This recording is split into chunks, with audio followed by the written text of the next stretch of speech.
Mapapatakam ka talaga kapag ganito ang pagkaluto ng pansit canton. Ayan nga't i-level up natin itong kasalupak na pansit canton. Spicy pala yung nakuha ko. Ayan, at paborito ko talaga itong kainin nung nasa Lebanon pa ako. Ayan nga, nang matikman nga ito ng amo ko at laging nagpapaluto ito sa akin. Kaya ayan, naisipan ko ring lutuin ito para sa mga anak ko. Dahil gusto ko talaga may lahok siyang gulay. Ayan, at nag-prepare na ako dito ng repolyo. At syempre, may dalawa po akong carrots para po mas masarap siya kapag maraming gulay.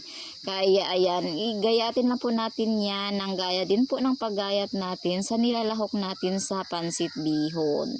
Ayan.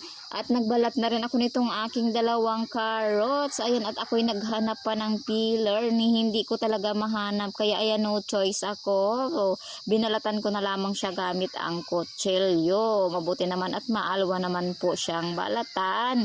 Kaya ayan, gayatin na rin po natin yan. Ang gaya din po ng paghihiwa natin sa nilalahok natin sa pansit.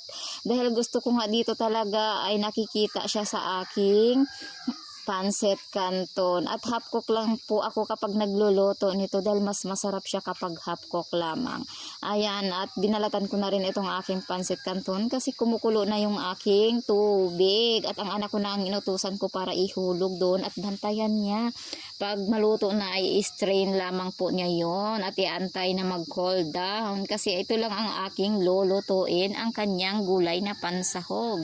Syempre, nagpirat na ako ng bawang at nag-prepare na rin ako ng sibuyas dahil ang gagawin po natin dito ay igigisa lamang natin po itong bawang at sibuyas, carrots at saka repolyo. Ayan, para maiba naman po talaga ang pansit canton dahil wala naman pong sustansya ang pansit canton kapag wala siyang lahok na gulay.